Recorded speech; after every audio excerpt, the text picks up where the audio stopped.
Madrid are just so thin defensively right now. If they can survive a cup match by playing the kids and, yeah, you give up a few goals, but you get a victory anyway, that's probably their state right now, especially with the magnitude of the games they have coming up. As you see, these are all the competitions they have left to play. They obviously have already played the Intercontinental and the Super Cup, which they won. They lost in the Super Copa. They're now into the semifinal of Copa del Rey. They're playing a Champions League playoff with Manchester City starting next week. They're top of La Liga. They have a Madrid derby at the weekend. There's so much for them to play, and they have so many key players out right now. So to get a win on the board, I think most importantly for them, to not play extra time in this Copa del Rey tie is absolutely enormous. They had players missing because of injury. They had other players that they were resting for this game. But you mentioned with all these competitions coming up for Real Madrid, they are so thin at that back line. And we saw that in moments of this game today. How big of an issue is that for Real Madrid going forward, in your opinion? Well, I do think it is a key issue because I think the biggest issue is in central defense, where Antonio Rudiger's injury has only magnified the issues that they have. You have Eder Militao out for a longer term. You have Dani Carvajal out at right back as well. They're very thin defensively. Even, I think at the best of times, this is the team that they threw out there today. And you see Jacobo Ramon in there as well. You have Asensio, who's in that center of defense, who, again, is one, for me, one of these players. They have a few. You see Vallejo on the bench as well. They're players that just kind of are making up the numbers of Real Madrid. We know that they're not Real Madrid level. And in these games, Carlo Ancelotti turns to his bench and goes, if I'm going to rotate, what can I do? I'm trying to get Tchouaméni a little bit more confidence, stick him in that midfield, and I have to play Luka Modric valuable minutes because ultimately he's 39 years young. He keeps scoring goals. He keeps defying age, but you have to reserve him for the biggest games. And I think Ancelotti is struggling right now with how much he has to balance and how little he has to balance with. And I think they probably could have done with just another body, a Real Madrid level body, which, understanding that's a very difficult standard to hit given any financial constraints. But I do think that Real Madrid are just so thin defensively right now. If they can survive a cup match by playing the kids and, yeah, you give up a few goals, but you get a victory anyway, that's probably their state right now, especially with the magnitude of the games they have coming up. They're in a very tight title race. They lost to Espanyol at the weekend. Here are all the kids that they threw out there today.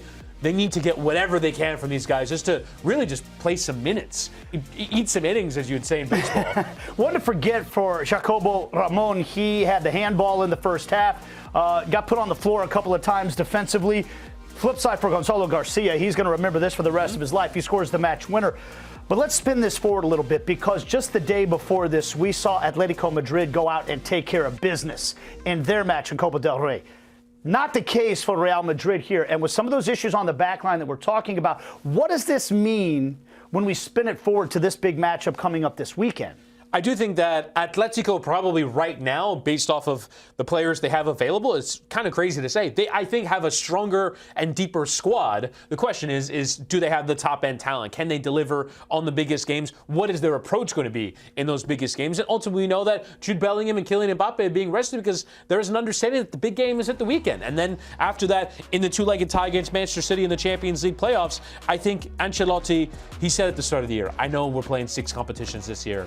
I can't go for it in all of them. Right. And I think he is kind of identifying, you know what, if we can squeak by in Copa del Rey, then that's what we've got to do. I think, though, Atleti will definitely back themselves going into this game at the weekend. Here are the players that are out. Mention a few of them there. David Alaba, for me, is one that's going to be longer term. They signed him on a free, hoping that he would be a good option in the center of defense. I think that knee injury, from everything you read, is going to cause him longer-term problems. The rehab was not straightforward there, and you have Camavinga missing in that midfield. But I think the second letter in all those positions is the difficult one. B. They have very few healthy and fit defensive players. I think we've seen in the biggest games, and this is what Atleti will be licking their lips thinking about, with fit Griezmann, with fit Alvarez, and all the players that they have on form right now.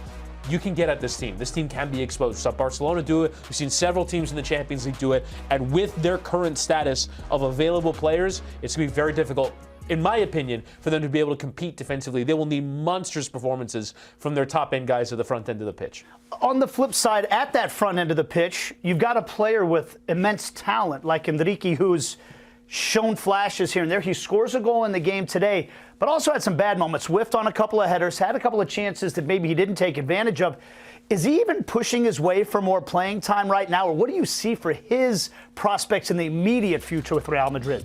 Look, Ancelotti is a brilliant manager, and we know that he is not going to pick players unless they're ready. There's a reason why we haven't seen him play much this year, and there is just an understanding that he signed literally on his birthday. On his 18th birthday, you go straight into the club. I just don't think he's fully ready to play for Real Madrid. I kind of like the idea that they're developing him internally as opposed to sending him out on loan. It, for me, is kind of more the Phil Foden tack that Pep Guardiola took with developing Phil Foden internally. Bit by bit, we'll work you into this team, and when you're ready, you will play for Real Madrid. But I think we saw elements today of why he hasn't been ready for that big step up, why Ancelotti has been smart about the way that he's managing him and kind of saying, you know what, we've got to go at it with the senior players. And by the way, given the thinness of the squad, he could be used. Endrick could be used. Arda Güler could be used a little bit more. Brahim Diaz is kind of the veteran that they rely upon. They trust the more veteran players like Brahim Diaz and Dani Ceballos as well. But I think you see today, he gets a goal. He scored early in his Real Madrid tenure. He will be slowly worked along.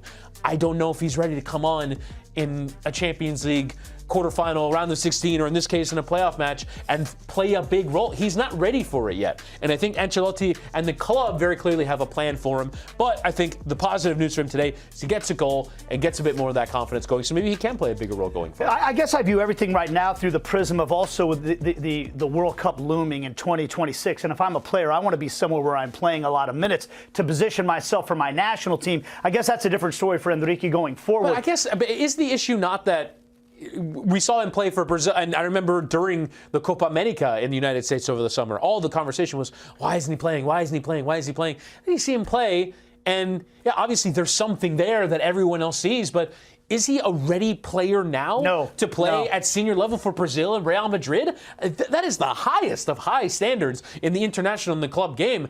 It will take time, and I think it's okay for an 18-year-old player to ease into his professional career.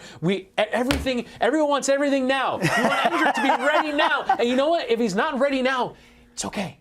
It's okay. He'll get there eventually. And so I think Ancelotti and the Brazilian setup will presumably have a smart plan for him. But I don't think he's ready for these high levels yet. Maybe a loan move is the right thing, but I think development is the biggest thing because he's obviously an incredible talent to be molded in some way, but he's not a ready-made player yet. And I think we've seen other great talents be shoved into the spotlight and say, carry us, and they weren't ready for it. We're going to talk about João Felix later in the show for Milan. He clearly wasn't ready for what he got shoved into as a $125 million player going to Atletico Madrid. And so I think calm and measured is a smart way to go with this player. Real Madrid's not the type of team where you can just develop your way in. They're about winning everything at every time. And you talked about the competitions coming up. All of a sudden, that La Liga race is really tight. Yes. So the Atletico Madrid match is huge. At Manchester City in Champions League, how big is this 5-match stretch coming up for Real Madrid? Huge, because I think obviously the Champions League is that measuring stick for the club. They go into that tie in a much better position than Manchester City. We saw them get hammered in the Premier League against Arsenal at the weekend. Manchester City are needing to step up several levels from what they've shown, in my opinion, to be ready for that tie. But like you're saying, I don't think, me personally, in the business end of the Champions League, I haven't seen enough from Real Madrid against the best opponents that they played in the Champions League phase for me to say that I'm ready to judge them as one of the top contenders to go win that competition. And I know we say this every year. I was going to say. They've won the thing 15 times. I haven't been convinced about how they performed against the biggest and best teams. I actually think La Liga is their best chance at winning a trophy. And you look at the race right now, they're a point clear of Atleti and 4 clear of Barcelona. And so it's going to be a very tight race. I think Barcelona is going to hit a real standard in the stretch run of the season. So I think Real are going to have to step up their performance. It's very difficult to do so given the defensive situation that we see at this moment.